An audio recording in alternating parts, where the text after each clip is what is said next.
이 시간 너희 가난한 자는 복이 있나니 라는 제목으로 하나님의 말씀을 전합니다. 이 말씀이 저와 여러분의 삶의 고백이 되기를 주님의 이름으로 축복합니다. 오늘 본문 바로 앞을 보시면 예수님께서 12명의 제자들을 부르시는 장면이 나옵니다. 그리고 그들을 가리켜 사도라고 부르시죠. 사도는 보냄을 받은 자다라는 그런 의미를 가지고 있습니다. 영어로 하면 앰버서더, 우리말로 하면 대사라고 할 수 있죠.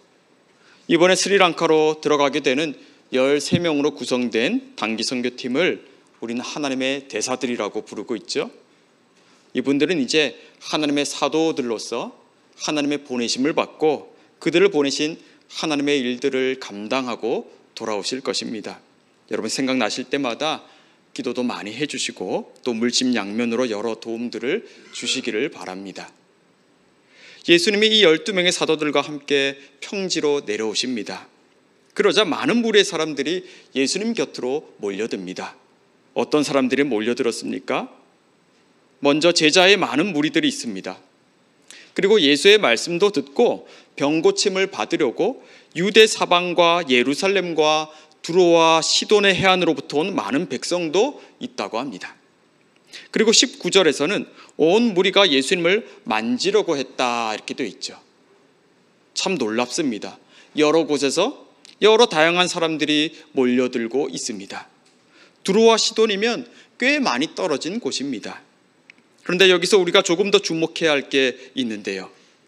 그건 이 책의 저자인 누가가 이 여러 무리의 사람들을 한데 뭉그러뜨리지 않고 방금 살펴본 대로 그룹별로 분류하고 있다는 것입니다. 12사도가 있고 제자들이 있습니다. 그리고 유대 사방과 예루살렘, 두로와 시돈으로부터 온 많은 백성들이 있고 그리고 온 무리들이 있습니다. 이 중 예수님과 가장 가까운 그룹은 물론 12사도들입니다. 그리고 그에 비해 가장 예수님과 관계성이 적은 사람들은 온 무리라고 표현된 사람들일 겁니다. 이들은 모두 예수님의 말씀을 듣고 병고침을 받기 위해 예수님을 찾아왔습니다. 그리고 18절 말씀에 따르면 예수님은 그들을 고쳐주셨습니다. 귀신에게 고난받던 자들도 고침을 받았습니다. 자, 병고침을 받았으니 이제는 예수님의 말씀을 들을 차례입니다. 그 말씀의 첫 시작이 바로 오늘 본문의 내용입니다. 예수님은 누구에게 말씀하셨다고 합니까? 예수께서 눈을 들어 제자들을 보시고 이르시되, 바로 제자들입니다. 이 제자들은 어느 정도 예수님을 잘 알고 있는 사람들이죠. 예수님의 가르침을 듣고 있었던 사람들입니다. 그런 그들에게 예수님은 뭐라고 하십니까? 20절입니다. 우리 20절 말씀을 함께 읽어보겠습니다. 20절입니다. 예수께서 눈을 들어 제자들을 보시고 이르시되 너희 가난한 자는 복이 있나니 하나님의 나라가 너희 것임이요. 자, 예수님은 말씀하십니다. 너희 가난한 자가 복이 있다 하십니다. 왜냐하면 하나님의 나라가 너희 것이기 때문이라는 겁니다. 여러분, 이 말씀은 사실 받아들이기가 매우 힘든 말씀입니다. 누가 가난한 자가 복이 있다는 것에 동의할 수 있겠습니까? 우리 다 가난을 피하기 위해서 그렇게 애를 쓰고 있지 않습니까? 그런데 예수님은 가난한 자가 저주가 아니라 복이 있다고 말씀하십니다. 가난하다는 것은 물질적으로 쪼들리는 가난함 그 자체만을 말하는 것은 아닙니다. 그렇게 가난한 사람만이 복이 있다는 게 아닙니다. 여기 가난하다로 번역된 단어 후토코스라는 헬라어 단어는 가난하다, 약하다라는 의미를 가지고 있습니다. 경제적인 이유에서든 또 어떤 이유에서든 약한 겁니다. 힘이 없는 겁니다.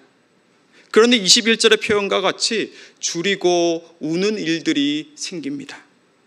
이게 바로 가난한 자의 의미입니다. 그럼에도 우리는 이처럼 가난한 사람이 되기는 싫죠. 뭐든지 다 넉넉하고 넘치도록 갖고 싶지 않습니까? 항상 힘이 넘치기를 바랍니다.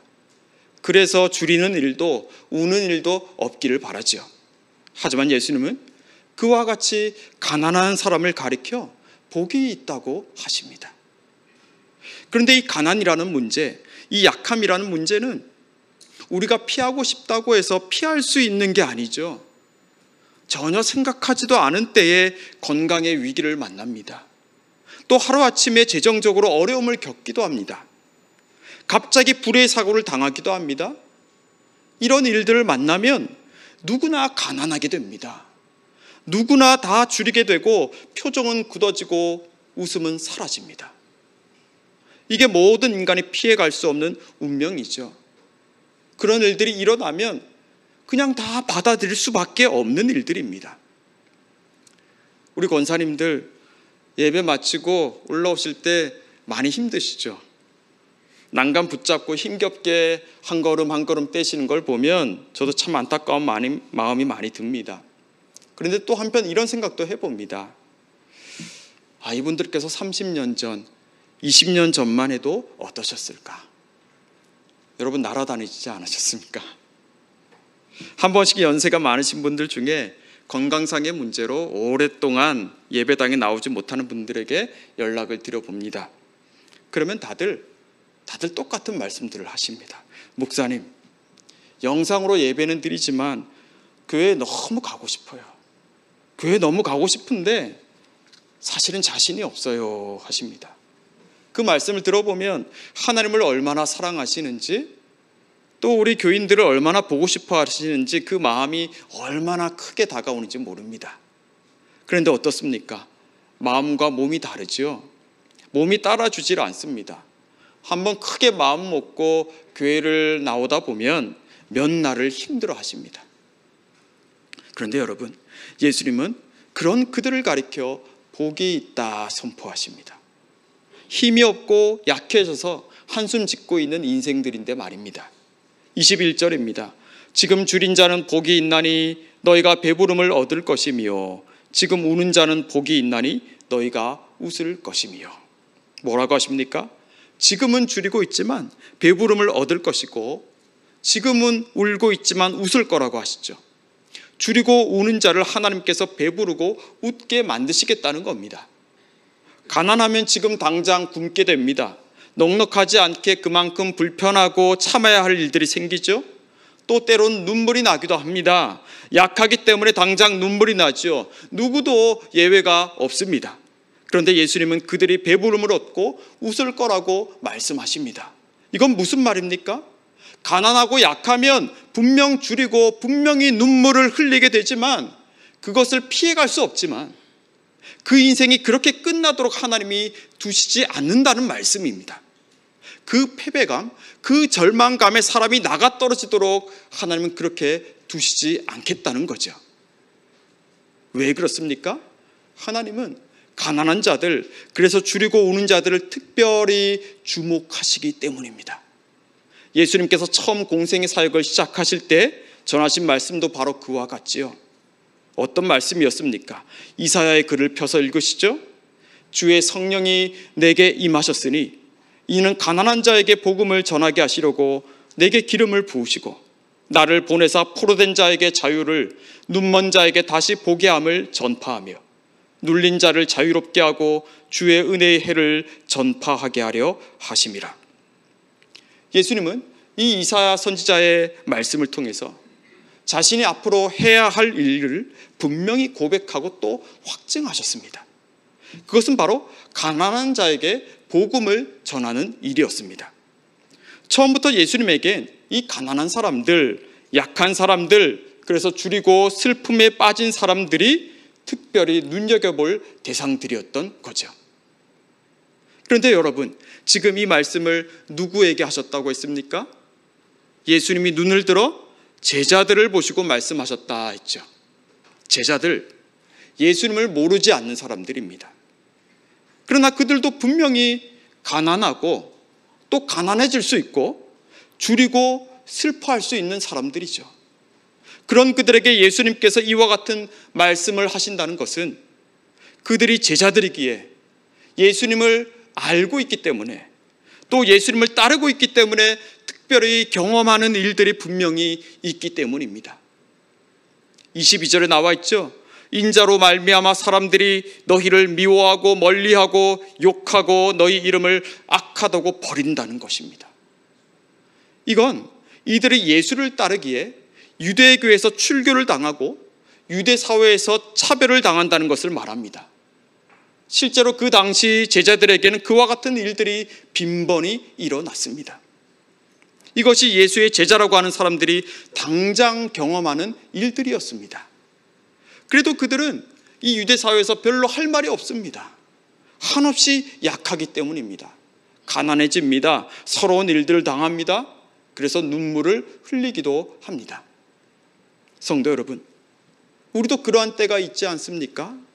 내가 예수를 믿고 예수를 따르려 하기 때문에 당하지 않아야 할 일을 당할 때도 있습니다. 내가 장로니까, 내가 권사니까, 집사니까, 내가 예수를 믿으니까 참을 때가 있지 않습니까?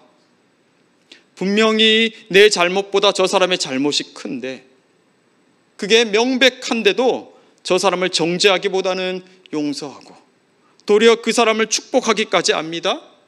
똑같이 되갚아 주려는 마음이 여기서 막 올라오지만 그때마다 신기하게도 예수님이 하신 말씀이 생각이 나죠. 너희가 만일 너희를 사랑하는 자만을 사랑하면 칭찬받을 것이 무엇이냐. 죄인들도 사랑하는 자는 사랑하느니라 라는 말씀이 생각납니다. 너희를 저주하는 자를 위하여 축복하며 너희를 모욕하는 자를 위하여 기도하라는 말씀이 왜 하필 그럴 때마다 생각이 나는 걸까요? 여러분들은 그렇지 않으십니까? 그러면 이를 윽다물고 그 사람을 욕하기보다는 축복하죠. 그 말씀 따라 정죄하는 일을 그만두고 그 사람을 새롭게 보려고 애를 씁니다.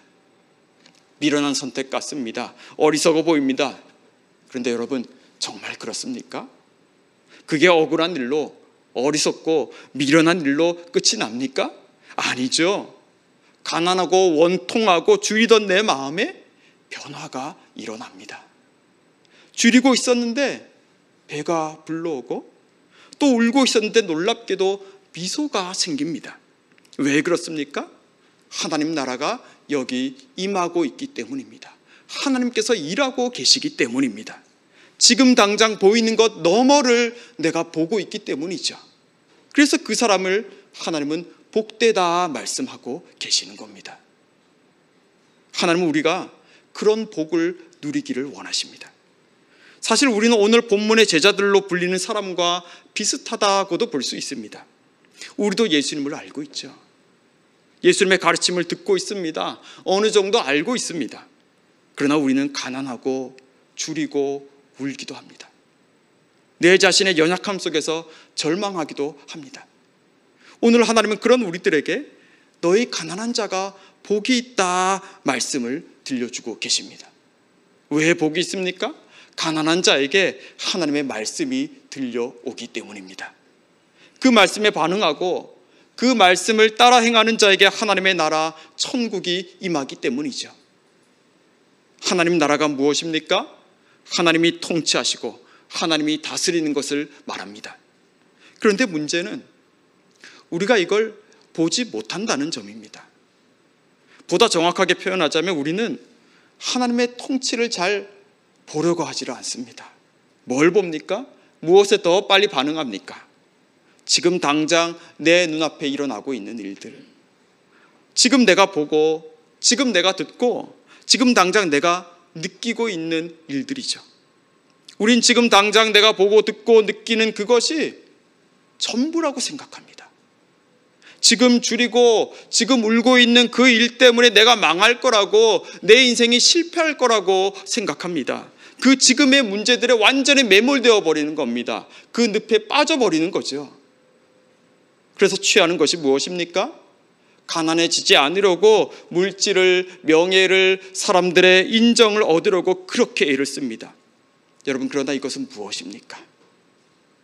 유한한 것들로 유한한 우리 자신을 극복해 보려고 하는 것입니다. 그런데 여러분, 유한한 것으로 유한성을 어떻게 극복해내고 어떻게 보완할 수 있겠습니까?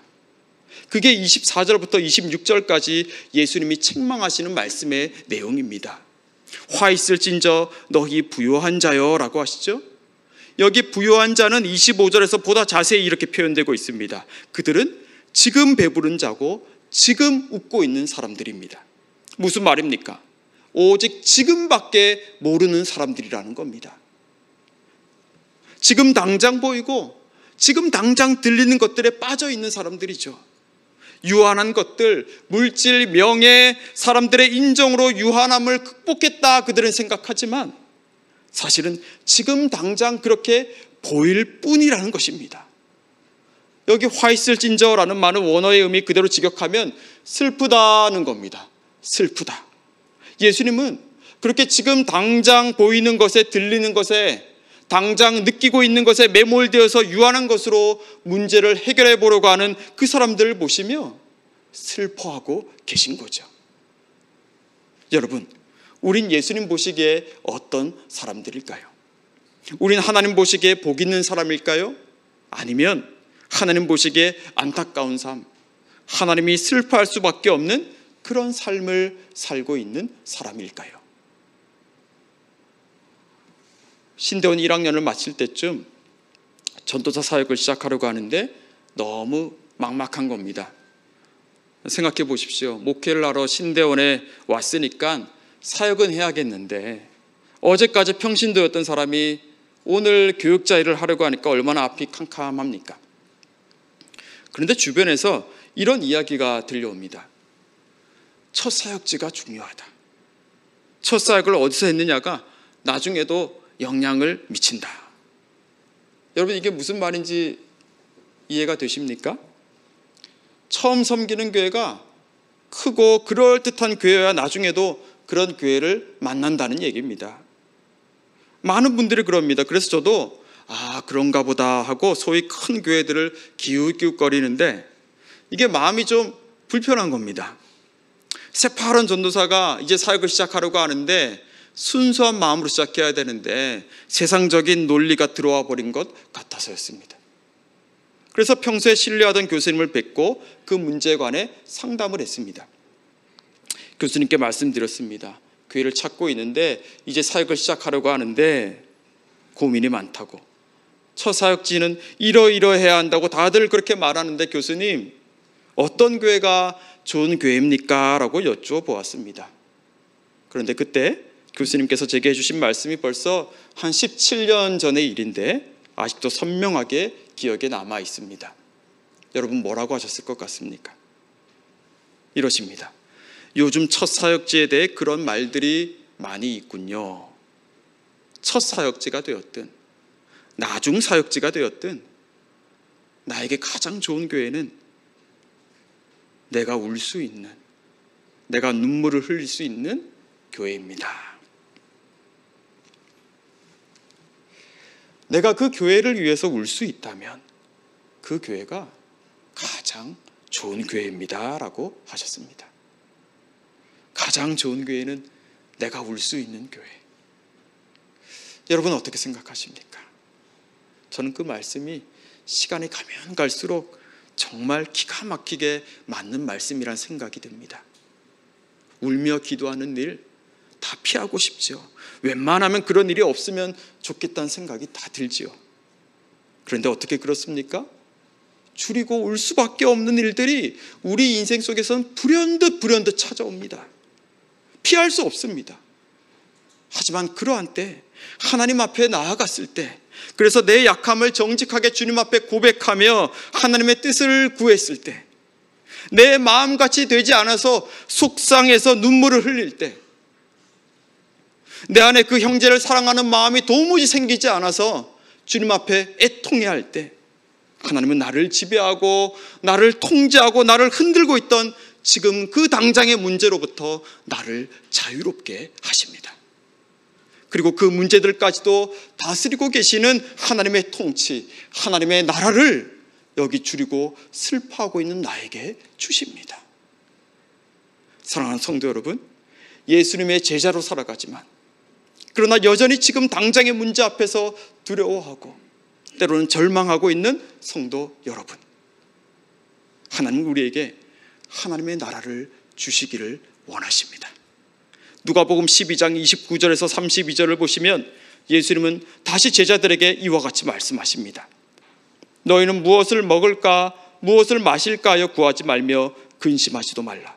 이 모든 것은 세상 백성들이 구하는 것이라. 너희 아버지께서는 이런 것이 너에게 있어야 할 것을 아시느니라. 다만 너희는 그의 나라를 구하라. 그리하면 이런 것들을 너희에게 더하시리라. 적은 무리여 무서워 말라. 너희 아버지께서 그 나라를 너희에게 주시기를 기뻐하시느니라. 성도 여러분, 하나님은 우리의 아버지가 되십니다. 우리 아버지께서 그 나라를 자녀들에게 주시기를 기뻐하신다고 하시지 않습니까? 우리의 지금 당장의 문제들을 지금 당장의 유한한 것들로 해결하려고 하지 마십시오. 하나님을 아버지로 든 그분의 자녀들에겐 그건 합당하지 않다고, 그건 어울리지 않다고 하나님은 말씀하십니다. 우리가 구해야 하는 것은 하나님의 나라입니다. 하나님의 통치입니다.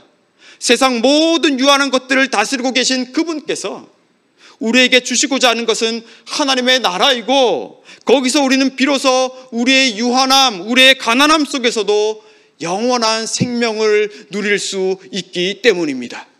그 옛날 이와 같은 하나님의 나라를 구하고 또 누렸던 한 시인은 이렇게 고백했죠. 하나님을 가까이 함이 내게 복이라. 내가 주 여호와를 피난처로 삼아 주의 모든 행적을 전파하리이다. 우린 저마다 제각각 자신의 가난함을 다 가지고 있을 겁니다. 그러나 여러분 기억하십시오.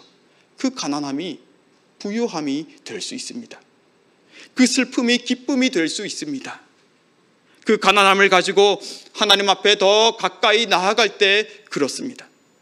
그러나 하나님은 우리가 하나님께 나아가기 전에 반드시 우리를 먼저 찾아오실 것입니다. 무엇보다 그분께서 하나님 나라를 우리에게 주시기를 원하시기 때문입니다. 그분은 말씀으로 우리에게 또 찾아오실 것입니다. 여러분, 그럴 때 그 말씀을 물리치지 마시길 바랍니다.